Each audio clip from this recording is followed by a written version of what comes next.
Hey everybody, this is Kathy Yergis with BG3, coming back with some more answers to your questions about using LinkedIn. And today's question comes from Sue, and Sue attended a recent presentation that I did at Dream Bank in Madison.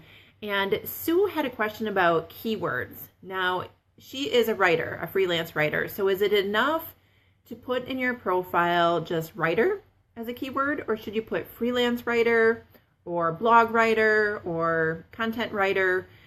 What should you use? So that's what we're going to talk about today. And if you have questions related to this, please feel free to put them in the comment section and I will respond with your specific situation and your questions. So let me know that you're here. Let me know that you saw the archive, and let me know what questions you have, because I really want to make LinkedIn successful for all of you. So keywords. What keywords should you use? Now that is a hot topic regardless of what social media platform you're using, or if you're building out your website. Google runs on keywords. So the keywords are what you put in the search bar when you're looking for something. And so it's the keywords that you would put in either a Google search or even the search bar on Facebook or LinkedIn or Twitter. So we want to make sure that we're using the right keywords in our profile. On LinkedIn, we're going to talk specifically today.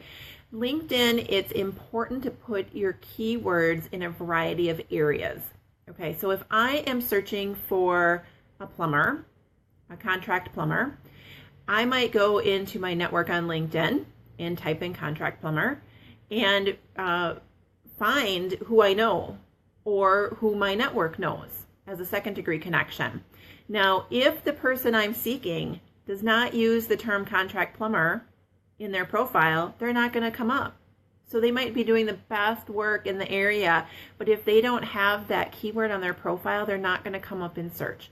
And so you don't want to be that person. You want to make sure that when somebody's searching on LinkedIn, that you populate in the search results. Okay, so how do you figure out which keywords to use? The first thing to do is really understand the services that you offer. Okay, if you have a website, look at your website. Look at the terms and the phrases that you're using on your website and make it consistent with your LinkedIn profile. So if it's not right on your website, if you look at your website and say, well, no, that doesn't explain it, then you've got some more work to do and you need to go back to your website and modify the keywords there. So look at your website. Look at your marketing materials. Okay, look at the people that you help already. How did they come to you? What were they looking for that they found you? What solution did you provide to them? And there's a lot of different things you can think about. And I've got a worksheet for you today, and you can download it. And it walks you through kind of a brainstorming session on what type of results do you provide? Who do you serve? What industries do you serve? What type of skills do you have? What type of software do you know, if that's relevant for your position and your job? So walk through this worksheet and brainstorm different things that people might refer to you by, okay? The other thing to make sure of is that you are using the terms that your audience is using. Okay, so if you are a mortgage lender, if you're a banker, okay, you might want to use the term banker. You might want to use the term mortgage lender, but there are other words that maybe your target audience is using. Okay, broker, lender, home equity loans, VA loans. So there are a lot of different things that somebody might be searching for. Some of them are much broader. So banker is much broader than somebody who knows VA loans. But if both of those refer to you, you want to make sure both of those terms are on your profile. Okay.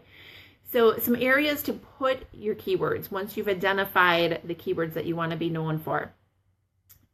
LinkedIn provides a number of opportunities to showcase these keywords. And you don't want to do keyword stuffing where it's just, where you're reading a paragraph and all you're reading is keywords a whole stream of keywords. If you're going to list keywords, do it in maybe a bullet point fashion and break it up. But really the key is to intersperse these throughout the other content that you have. So one area that is great for listing your keywords and just really listing them is the skills section. Okay, look for things that people will search for in your skills section. I see a lot of people use the term customer service. They have good customer service skills. Well, that might be true, but is somebody really going to type in customer service when they're seeking you on LinkedIn? Maybe, maybe not. Depends on the industry and the job that you're looking for. But oftentimes it's not. Okay. So look at your skills section, and if it's a term that somebody would actually be typing into the search bar, keep it. If it's not, if it's a little bit more vague, get rid of it. Okay. You can list up to 50 skills, and I encourage you to do that. And you can use a variety. So in the case of my friend Sue, who asked the question, she should be adding in freelance writer, blog writer, content writer, ghost writer, and writer. Okay, writer if she's got room. Otherwise, those other ones are more specific, and that's what somebody's going to be searching for. There's all kinds of writers, but I want to know, does she write blog copy for me? Okay, does she write marketing or sales copy? So you want to be specific, because that's what's going to help you connect to your audience. So make sure your skills are filled out, all 50 of them. The headline is that phrase that shows up right underneath your name, and that's often the first thing that somebody sees other than your name and your photo. So in your headline, put the 1 or 2 main keywords that you want somebody to find you by. Okay, put that in your headline. Put it in your titles as well. So your company might give you the title of vice president. Well, vice president is nice, but it doesn't tell me in a keyword search what you do. So add into your title keyword vice president of what.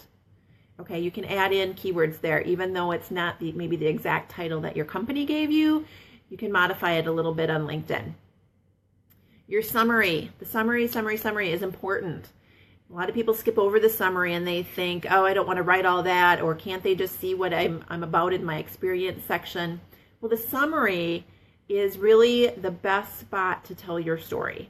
Okay, and we'll get into summary and what you should have there in a later broadcast, because there's a lot that go into your summary. But your summary section should list all those keywords. And so try to fit them into the paragraph copy. If they don't fit in there, a lot of people will just add into the bottom. They'll list specialties, and then they'll just list them. That's actually a takeoff of an old format that LinkedIn used to use, where they used to list your specialties there. They don't do that by default anymore, but people are adding it in. So they just list specialties at the bottom of their summary and then list the keywords. So that's one way that you can do it. Your experience section. So having your title in is not sufficient to explain what you do. So have at least 2, maybe 3 paragraphs in each experience section listing what you do and using those keywords. Okay, another great spot to embellish your profile, to fill it out completely, and to give people a better sense of the skills that you have and the services that you offer. And then another spot is in recommendations. Okay, so you don't write your recommendations. Your network writes your recommendations for you. But it's a great spot to put in some keywords. And the way you do this is when you ask for a recommendation from your network, you let them know specifically what you want recommendation on. So if I want a recommendation for a class that I'm teaching, or a class that I taught, I will ask members who participated in that class that I'm connected to on LinkedIn for a recommendation, and I will specifically say for that social media class, or whatever term I'm looking for. If it's a special project that I did, I will give my network connection the word that I'm looking for. Now, I won't say to them, please use this word in your recommendation. Okay, I don't want to tell them what to write, but I'm specific enough in my request of the recommendation that odds are they're going to use it, and that's what they're going to talk about. and it will be natural for them. They're not trying to plant keywords, so it will just be natural for them and the keyword will come through. So that's the other area. So keywords are really, really important. And once you have your profile done, you can log out or view your profile as someone else, as a public member. There's a button to say view profile as, and that will take you out of the back end of your profile, and you can look at it as the audience or as the public will see your profile. Okay, so make sure that it reads well. Make sure it reads well, and then go ahead and type your keyword into the search term and see where you rank. So go right up to the search bar, type in the keyword that you want to be known for, and see where you rank. You should be ranking on the first page. It is your own profile, so you should be searching on the first page. If you're not, you need to go do some more work. You have more competition for that keyword in your network, and so you should be able to rank a little bit higher. So go play around with that a little bit more. All right, I think that's enough. I think that's enough homework for you to do. Again, there is a worksheet, and you can download that from the link here on Facebook or from our website. And let us know. Let us know what kind of questions you have, and we're happy to answer them. Thanks, everyone.